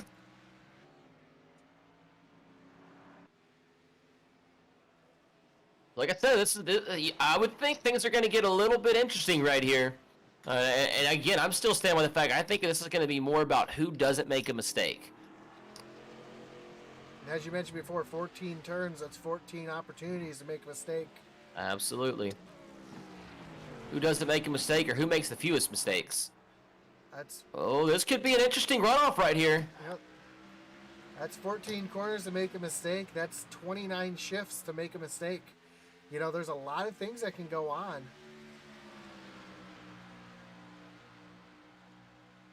Yeah, I just realized you and On my screen and your screen, Nudi's got a different paint scheme. I just realized that. I was glancing over like, what? Who are you watching? Watching the 40 of Brian Nudie here. And that patriotic red, white, and blue. Sponsored by Gill's Dump Truck Service and Pizzeria. The fastest dump trucks in the Northwest.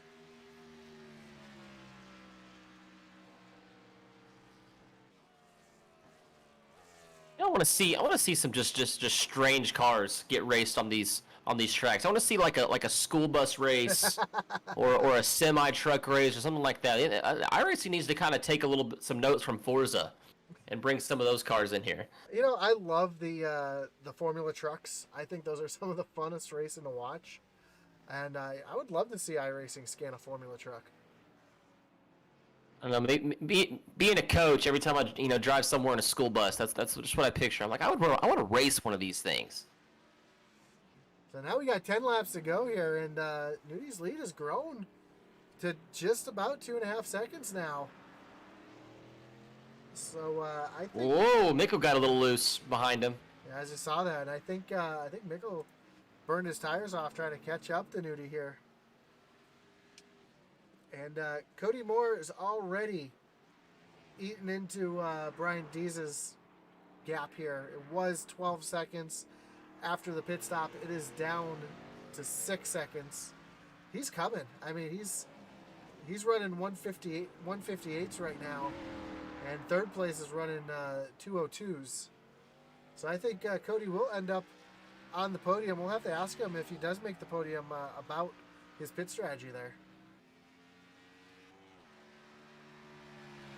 Brian D still dealing with a little bit of rear end damage. It looks like. So I wonder how that's affected him in the part of the track that he's in right now, kind of the main oval turns. If he's able to. I'm gonna watch his speedometer here, and he's only getting up to about 185, and I don't know. Like I said earlier, I was doing some kind of practice laps in these same setups, and they were getting over 200. So if that's the case, then. Which actually, wait, Cody Moore's delta just dropped a lot. I don't know what, I don't know if he had a mishap or what. Or maybe I missed. That's probably just a misread on my part, because, yeah, that's from the leader. That's the leader. I was like, what the heck? I thought he dropped back 15 seconds. Yeah, no, he's still reeling Brian D's in. So like I said, if that's the case, I'm gonna follow that on this next lap. I'm gonna see what their speeds are going around the main parts of the oval right here. Because like I said, D's car was only getting up to about 180, and 20-mile-an-hour difference on those big straightaways like that. That would be hard to overcome. And he's cut that lead down to 5 seconds. Yeah, I'm gonna watch the speeds myself next time through here. As Nudie's coming here through the West Bend, the West Horseshoe here. Again, what I think one of the hardest corners on the course. And let's see what kind of speeds. Yeah, you were talking about speeds before. I'm looking at the top speeds that these guys have reached. And I saw a 201 out of Cody Moore last lap. Yeah, so it's got to be Brian D's damage that he's got. He might have some damage to the actual engine itself. Yep. Let's see here. This time let's see where Brian Nudie tops out here. Actually, we can throw the dashboard up here so you can see it yourself.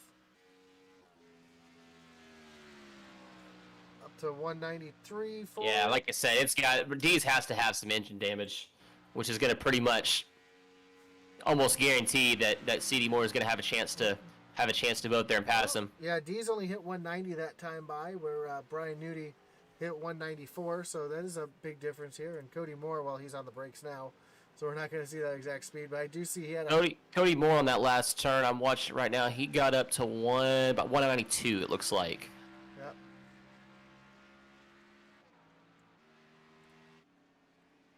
Brian Nudie comes through that chicane, comes to the line here. When he crosses the line, we're going to have just 8 laps to go.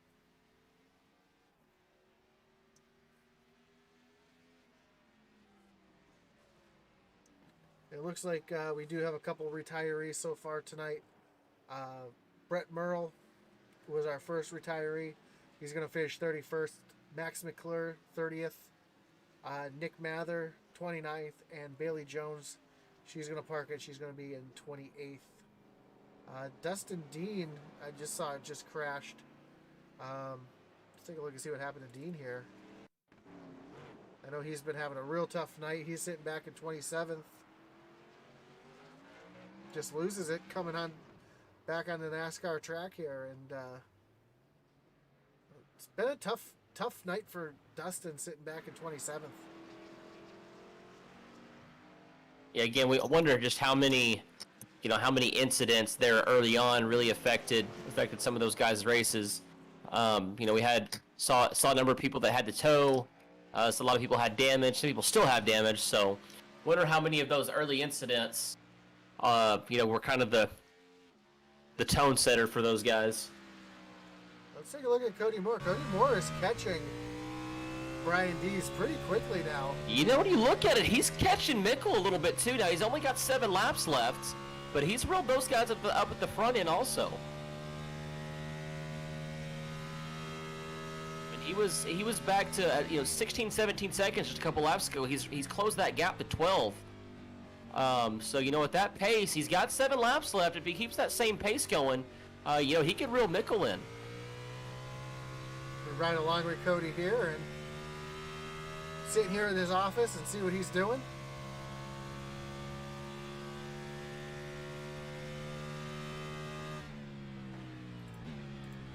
See if he gets down the first gear here. Yep, he's going to drop it all the way down the first gear.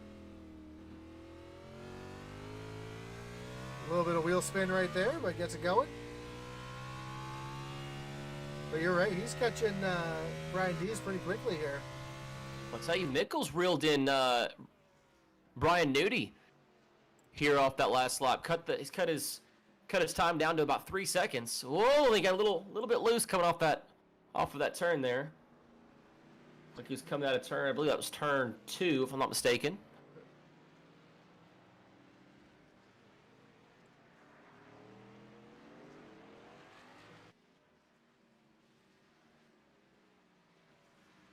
Oh, gets almost into the grass there. Trying to use every inch of the track here to try to reel in Nudie here. He's got time. Like I said, he's still got 6.5 laps. So he's got plenty of time, but like we've been talking about, Nudie just really smooth on his inputs and on his steering and all, like everything like that. Like we talked about, just not making mistakes. And Cody, great drive off right there for Nudie up in front of Mickle. Yep, we're taking a look back here at Cody Moore, who's just about reeled in Brian Dees here. It's just about a half a second, and I think he's probably going to have him here. Probably going into the bus stop or coming off the bus stop here. He'll have a good run. And again, CD Moore, Cody Moore with that kind of interesting pit strategy. He's the only person I believe that's pitted 3 times.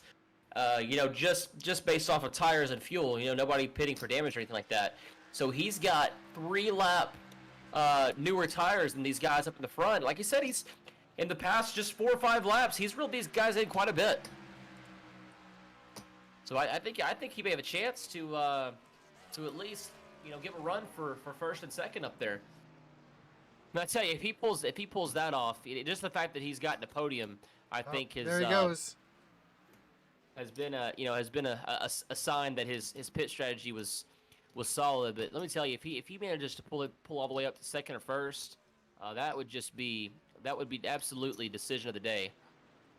Well, he's got 6. We might have a lead change coming up pretty quick as possible. Nudie and Mickle dealing with some lap traffic.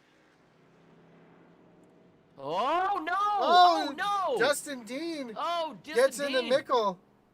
Oh no! And that's going to allow Cody Moore to catch right up and absolutely. Man, Mickle just. You hate to see that. That was good. They were such good racing up there.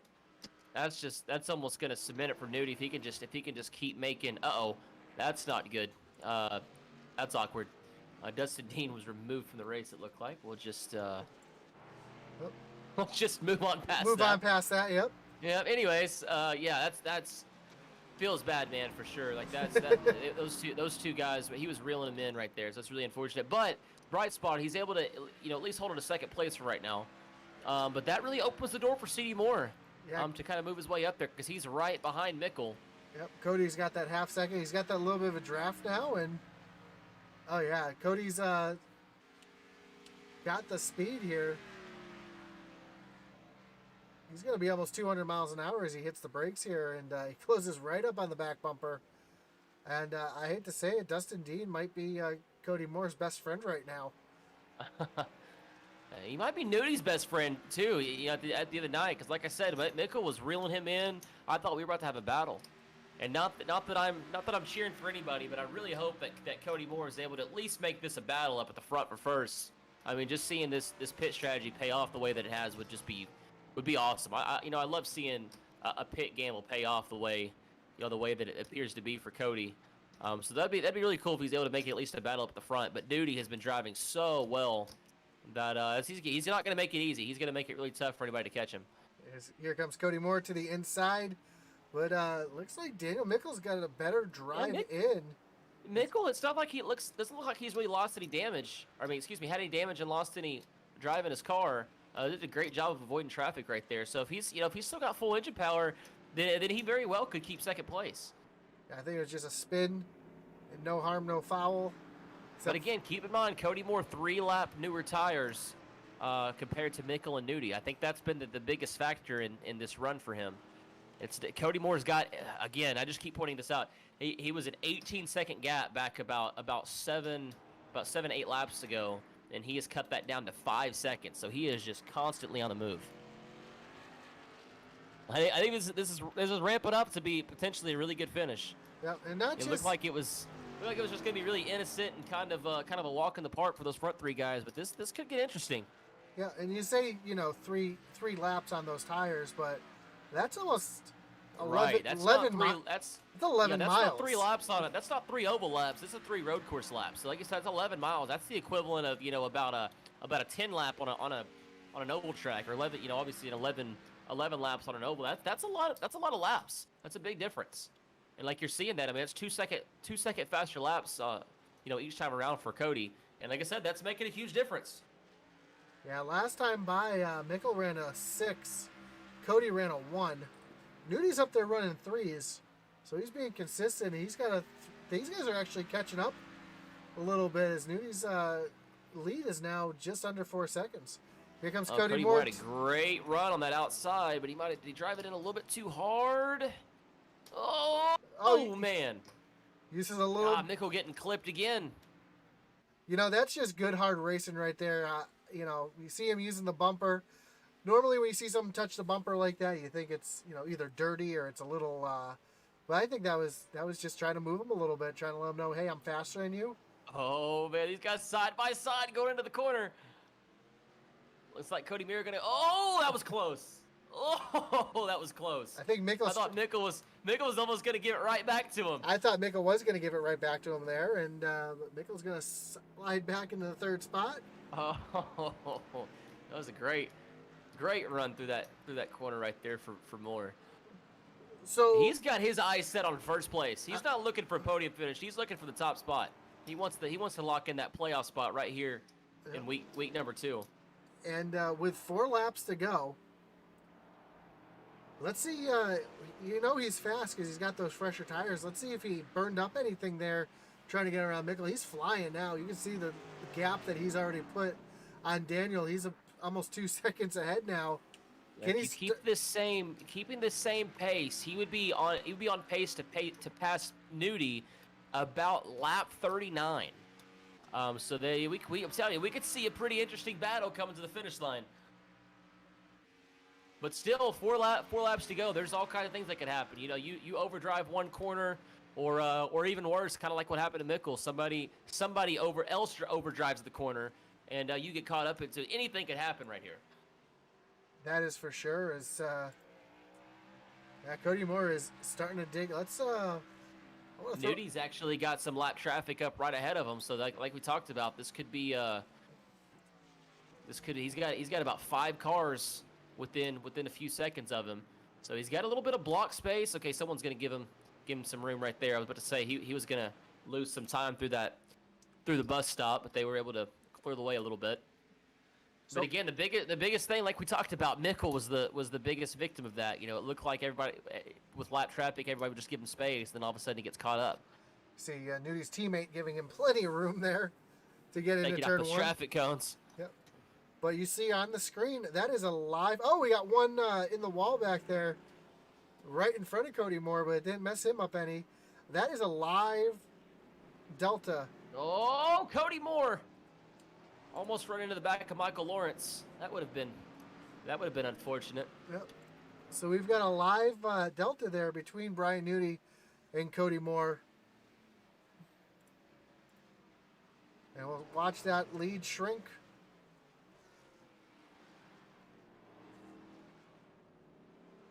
Man, I think the lap traffic is just going to play the factor here, I think. Yeah, you'd like to think that, you know, guys right in front of the leaders are at least going to give them space, but at the same time they are still battling for points themselves. So you don't want to just move over off to the side and slow down and give up potentially give up a spot, but you do have to give priority to the guys in the lead. You don't want to save yourself 1 point and cost somebody else a win. Yeah, Coach, that lead is shrinking. It is. Cody's on the move, and he's got 2.5 laps to get it done. Oh, TJ Floyd locks him up, almost gets in the back of Cody Moore. Oh, and Mickle catches. Mickle ran into him. Ran into the back of TJ Floyd, and that's going to take the pressure away from behind from Cody Moore.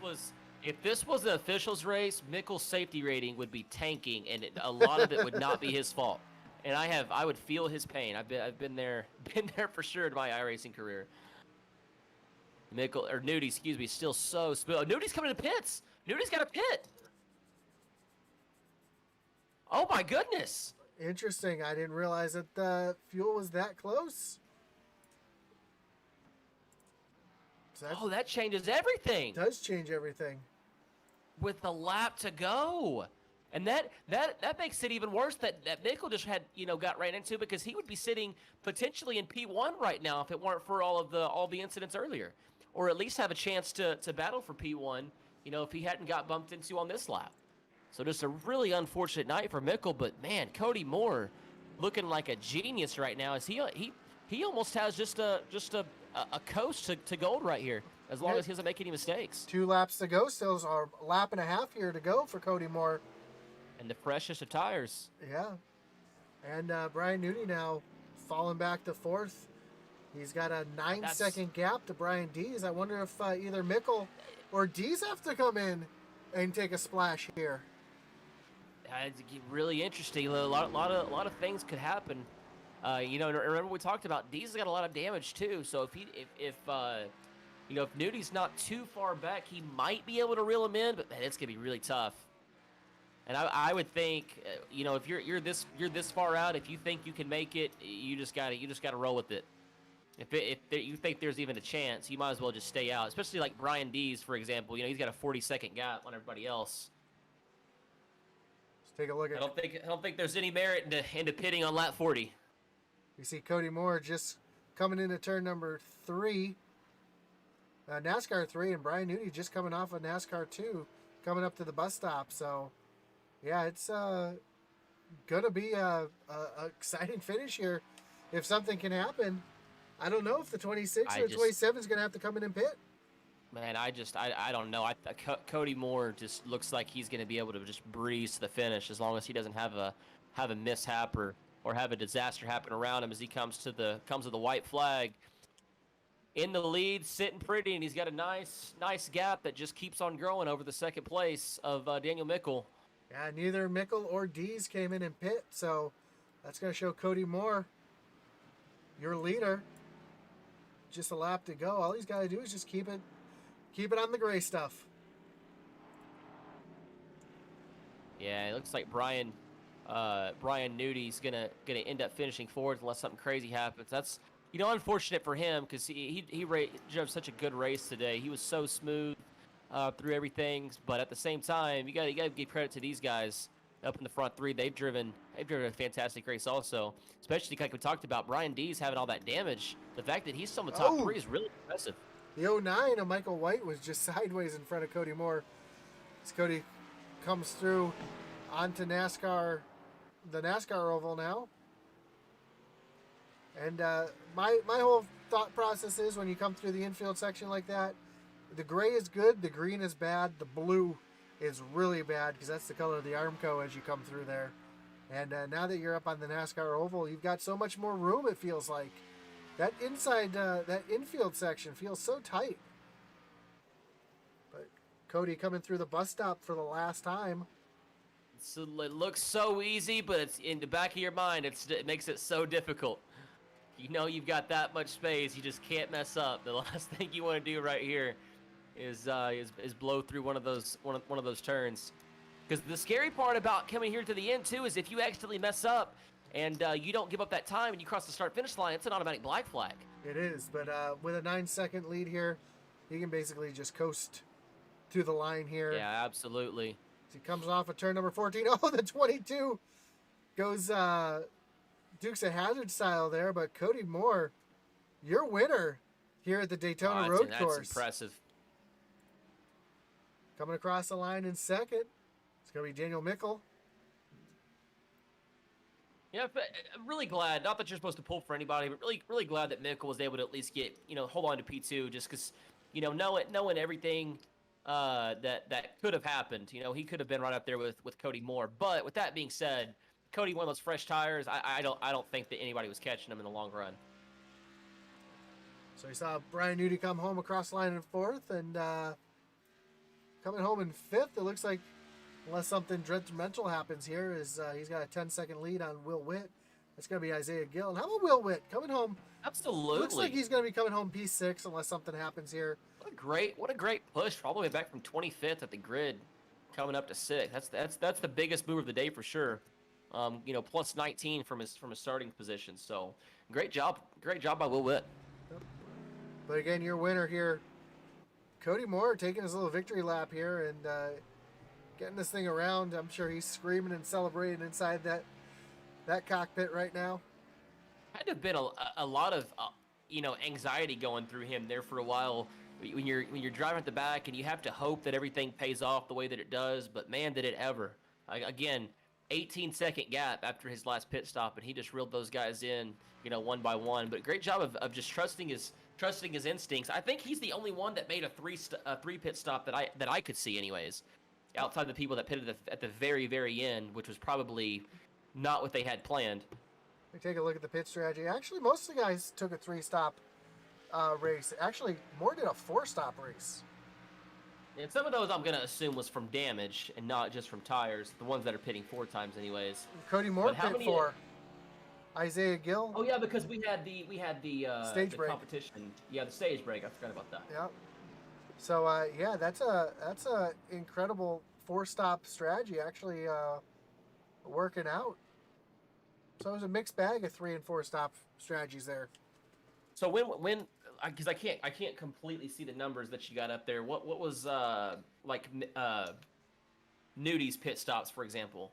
He came in at lap 10, and then 15. He went 15 laps, then 13 laps, and then 2 laps at the end there. Yeah, so I think he was trying to make that last pit or that last fuel run stretch all the way out to the end. And he just realized he couldn't do it. Yep. We see Cody Moore burning it down on the front stretch here. Burn it down, Cody. You earned it, my man. See, like we talked about earlier, it's because it's so exciting to see pit strategy coming into play so much. Yep. I love races like that. When different strategies kind of get you different spots. Because so take Mickle for example. What were his pit stops? Did he do 3 or did he do 4? He did 3. He came in. He did 10, then a 15. He split him and Dees both kind of split that last segment in half. Yeah, so you think about it, because Dees, had that damage. He wasn't getting his top end speed, and Mickle got hit twice there on that last run. So if you take some of those factors out, it would have been sort of close. I think Mickle would have at least been within 3 or 4 seconds. So it's not like the 3 pit stop was that far off. No, so we got our 3rd place finisher Brian Dees sitting here in the waiting room. Let's pull him in here. As soon as I Brian, saw it. Brian, you got Josh and Coach in the booth. You got us? Yeah, I got you guys. How's it going? Man, congratulations, third place finish on the road course. Didn't know you were a road course ringer coming into this, but man, you showed that you could hang with the big boys out here on the road course. How did the strategy to this race kind of change as you went along here? Uh, Strategy didn't really change all that much. Um, After the stage caution, I was trying to save fuel. Um, I thought for sure by the end of the race I was going to be the only one that was going to be able to make it. I thought it was going to get me a win. Then I saw uh, Cody Moore kind of go off strategy there. Then as soon as I saw that, I was like, oh man, I wish I would have thought of that. Well, Brian, it looked like you had some rear end damage, and that you might not be getting as much top speed on the the main part of the oval. Were you a little bit down on power there towards the end of the race? No, I wasn't down on power at all. I was lifting a lot on the oval part, lifting way early and short shifting, so that's why my speed was down. Got it. Well, man, congratulations on the podium here, third place. Yeah, great job. Great job. Anybody you'd like to thank? Any shout outs you want to give? Uh, yeah, shout out to everybody involved in this league. It was my first season here, only my second race, so to get on a podium, that's pretty cool. Gotta send a big thanks to Michael Falk at MF Racing Designs. He's the one that painted this awesome car that I get to run out here. So he does pretty much all my paint schemes for all the leagues I do. So if you're looking for a paint scheme, definitely check him out on Facebook, MFRD. Awesome, man. Didn't you have a podium last week too? I think I had fourth last Fourth week. week. Okay, that's what I saw. You were third in points, so for some reason I thought Just you were. climb, just making his way to the top, slowly but surely. Absolutely. Yeah. Well, again, congratulations, and I'm sure the way the season's going for you to start, we're going to talk to you again real soon. Sounds good, guys. Thanks. All right, we're going to pull in our second place finisher now. Daniel, you got Josh and Coach in the booth. You got us? I'm here. Congratulations on the second place finish, man. Great job. It must have been stressful coming down to the end there. I saw you had a little issue with a couple of lap cars there, and you pretty much must have thought that was going to throw your race away, but you ended up coming home in second. Was the strategy kind of what you were planning on, or looking back on it, do you kind of wish you would have done the same strategy that Cody took there?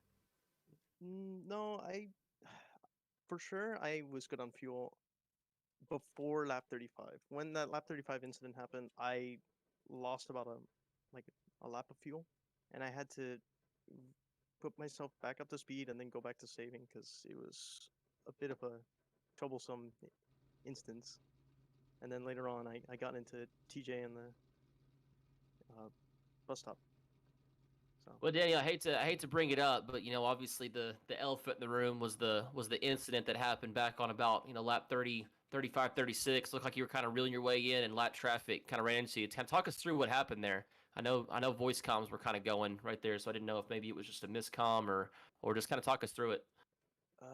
So lap 35, turn one, beautiful. I was gaining a lot of time on the leader and go through the S's, shaving some time still.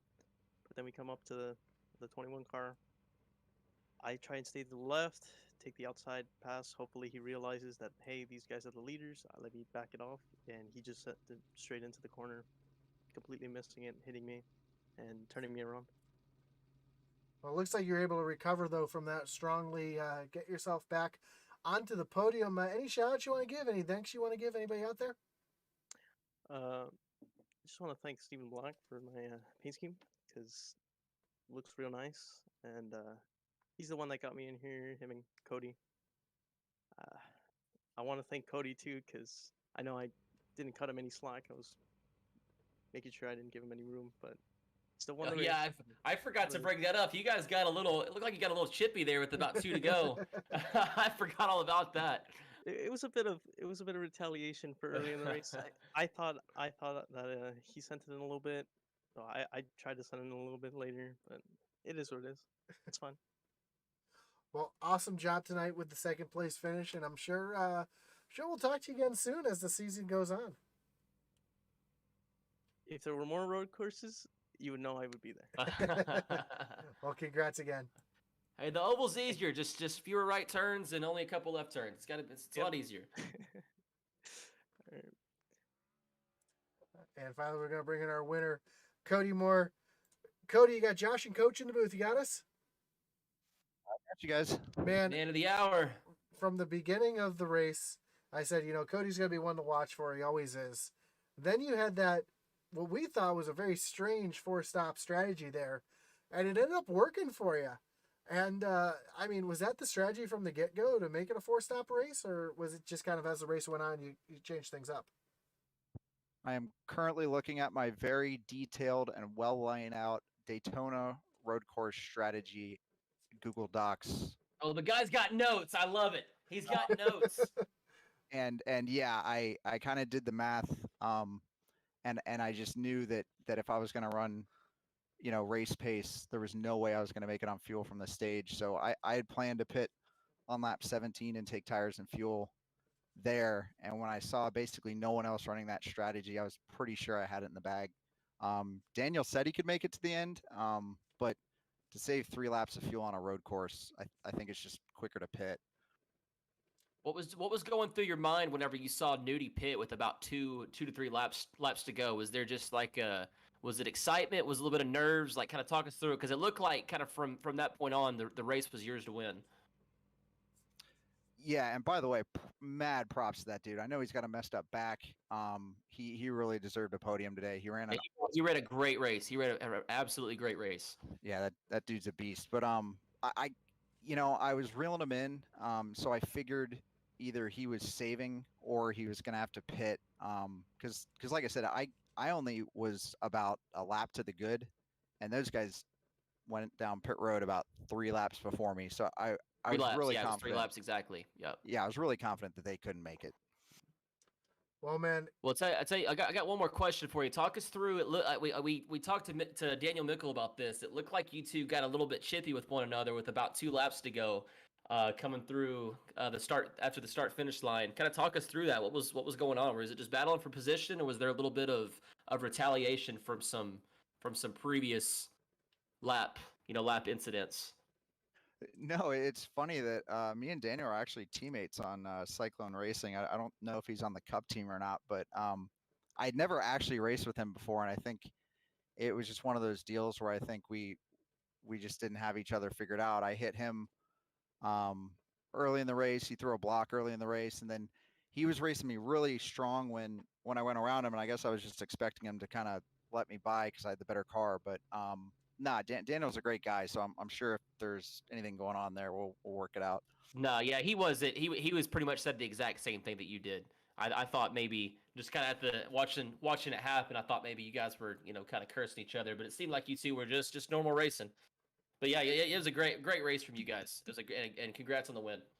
Hey, thanks. And yeah, that's kind of why I backed off on the first stage too. I kind of realized, I'm just going to save my tires here, and I don't need to race these guys for the stage win. So yeah, that's how that worked out.